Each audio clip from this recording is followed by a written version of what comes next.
Yes, it was. How good did it feel to walk back in the building, Kevin, after a strange 10 days? Yeah, it feels good to be back to work. It's going to feel really good when I'm out on the field with the players. If I could sneak one more in, is there any update on Joel Bitonio? No update. Thank you, Tom. Nate Ulrich, you're up. Coach, did any of your assistants get to rejoin you today? No. Back? It's me for today. And then for practice, do you have any updates for us on, Jack Conklin, David Njoku, BJ Goodson? Yeah, same guys that did not practice yesterday won't practice today, but they're all making progress. How do you feel about Goodson told us he's going to play Sunday, and he seemed pretty convincing. How do you feel about those three guys' chances for Sunday? Yeah, if he said that, makes me feel good too. But I'll just let this thing go day by day and take information from those guys and from the trainers. Thank you, Nate. Jeff Shadell, you're up.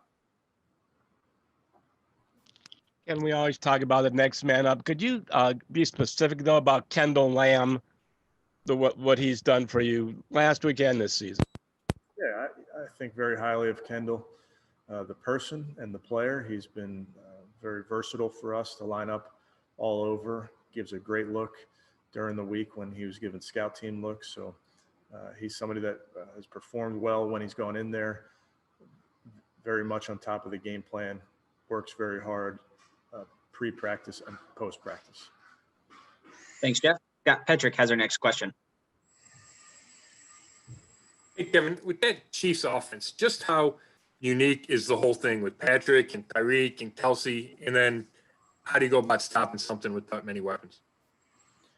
Yeah, it's unique. I would agree, Scott. It's versatile in how they approach it. They have weapons on the perimeter, weapons coming from the backfield, and then they have a great trigger man. And so I think everybody's seen it. It's a difficult offense to defend, both schematically and personnel. And you talked about Andy Reid as a play caller. The fact that he seems to have so many varieties to what he does that make it even more difficult? Yeah, I think they do a nice job. Situationally, I think they have a bunch of different ways that they can attack you. So we have to be about our business. It's a rules game. You got to be sound in what you're doing. Thanks. Thank you, Scott. Mary Kay Cabot is next. Can you just address a little bit about how you have your experience to draw on, I mean, even pretty recent experience of going to a championship game and the level of intensity that you have to take it up to, and how do you get that message across to your guys? Yeah, Mary Kay, I think, it's January, so they're well aware of what's at stake. And really our focus is just playing good football.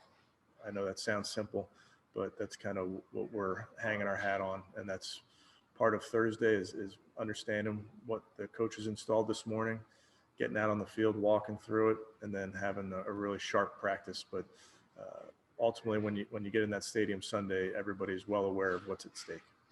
Thank you. Thanks, Mary Kay. Fred Greetham, we'll go to you. Thanks, Coach. Could you just talk a little bit about, last week on defense, you got help from everywhere, guys like Red Wine and Joseph and Gustin and Stewart, guys you hadn't really, just stepped up. Can you just talk about that and the depth there? Yeah, Fred, that's something that I've seen from our guys throughout this season. I'd throw Vincent Taylor in there, getting his hand up and getting that ball in the air. That Porter made a great play to intercept. So it's going to take everybody that's dressed on Sunday, and we're going to need contributions from everybody. So that's kind of been our mentality, and that's been what the guys have done all season.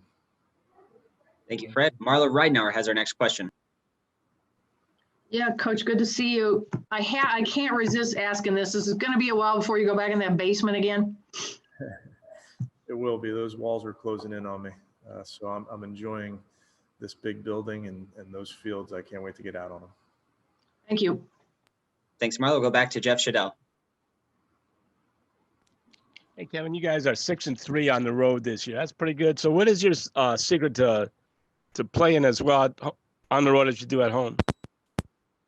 Yeah, I think when you go on the road, there's that us against them mentality, and and it's a little bit different now without full stadiums, but I know Arrowhead's going to have some fans. I know it's going to be loud, but you really just got to stick together. But ultimately, we understand our brand of football and making sure that we're playing true to that. Thanks, Jeff. Daryl Ryder, you're up. Hey, Coach, I wanted to ask you about Travis Kelce. He was already a perennial Pro Bowler, and this year he had a career year, most catches, most yards. Why is he so difficult to defend? He is a great player. Can do it all. Runs like a receiver, catches like a receiver, but is obviously a big player. Size and speed, rare combination of size and speed and athleticism. The tape is very, very impressive. And then I know on Monday you talked about just how you felt like a Browns fan having to watch that game, from your basement. I'm curious, as a coach, did you learn anything just from that experience? Like, as a coach, does it give you a different perspective on how you view the game or anything like that? I don't think so, Daryl. I don't think so, and I'm looking forward to not doing that again. Thanks. Thank you, Daryl. To Tony Grossi. Hi, Kevin. Andy Reid, creative play caller and all that. It seems like their creativity really comes out in the red zone. I don't know if you obviously agree. Just speak to that they have the most funky red zone package in the league. And now you guys are pretty good at it too, but that seems to be a characteristic of them. Yeah, they do a really nice job down there, Tony. And I think Coach Reid and that entire offensive staff, they do get creative, and they have a bunch of different pieces and a bunch of different ways to do that. I think they have versatile football players that they can move around. So again, our job on defense is try to find a way to stop it. And ultimately you can't plan to stop everything they do. You just got to stick to your rules and treat it with anything that comes your way, just making sure that you're being sound in how you try to defend it. And Joe Woods mentioned that you were in pads yesterday. You get a padded practice every week in the postseason? As far as I understand, yes. Okay, so you had to use one since the Jets game. Yeah, and Wednesday is typically the day where you put them on and get the guys used to them, and they got really good work in yesterday in those pads. Thank you. Thank you, Tony. Mary Kay Cabot is next. In terms of Ronnie Harrison, I think it was only about 11 snaps in that first game. Was that sort of the track that he's on, and do you expect a lot more this week? Yeah, I do expect more from Ronnie, and he's ready to go. He was kind of in and out of the lineup, so to speak, during the week last week, where he was ruled out and then was able to come back. So with a normal week of practice, I do expect him out there. So did he have some kind of little minor setback or something? No. I just make, again, somebody's in and then they're out and then he's back. So I'm pleased that he's here the whole time. Okay, thank you. Thank you, Mary Kay. Scott Petrick, you're up. Kevin, people talk about, the intensity goes up in the playoffs.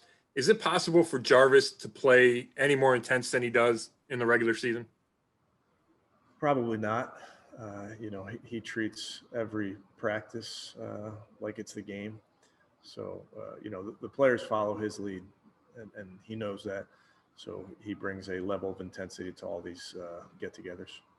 And just how well has he played for you over the last, whatever it is, month, 2 months? It feels like he's making big plays every week. Yeah, we call his number in big moments, and he's come through for us.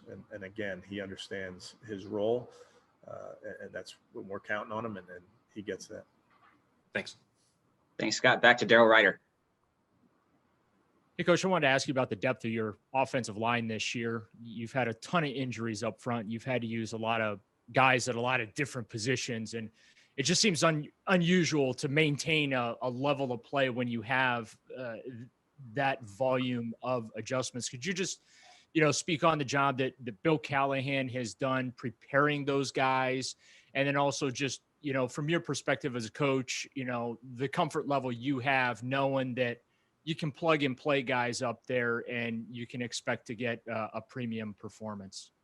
Yeah, well, Daryl, you'd love to play the same 5 guys all season, and sometimes that happens, but wasn't the case this year. And you're relying on your depth, and you're relying that depth is ready to play and perform at the same or similar level as the guy they're replacing. So, I think it speaks to the players' preparedness is a credit to them and the work that they put in. And then obviously it's a credit to Coach Callahan and Scott Peters and Ryan Cordell and all the work that those guys put in pre and post practice and on these Zoom calls to get ready to play. Thanks, Daryl. Tom Withers, you're up. Thanks, Rob. Kevin, clearly you guys had to adjust as a staff last week. Based on that experience, does the workflow change going forward? Is there anything you can learn off of that adjustment you had to make? I don't think so, Tom. We work so much on Zoom and we cover a lot of ground in meetings on Zoom. So that was pretty much similar to what we've done. And then game day, we've had coaches out before, and that's why we have these contingency plans. And regardless of who's out there, we expect the communication to be on point. I know you missed everything while you were away. What'd you miss most? Yeah, I mean, on a professional level, just being around the team and being around the coaches and the players. And then, isolating from my family is no fun. I should mention that. Thanks, Kevin. Thanks, Tom. Nate Orrick, back to you. Hey, Kevin, because COVID affects everybody differently, how much goes into you guys determining, like, when players come back, what they can handle in a game? Because, Denzel, Kevin Johnson came back. You hope to get a couple more back. Like, how does what's that process like? How's it go? Yeah, Nate, I think each case is different. It's case by case basis. And whether you're coming back from an injury or COVID in this scenario, we got to make sure that we treat each guy based on how they're feeling and how they respond. So I would tell you, we monitor it as coaches, we monitor it as a training staff, and make appropriate decisions based on that. So, like,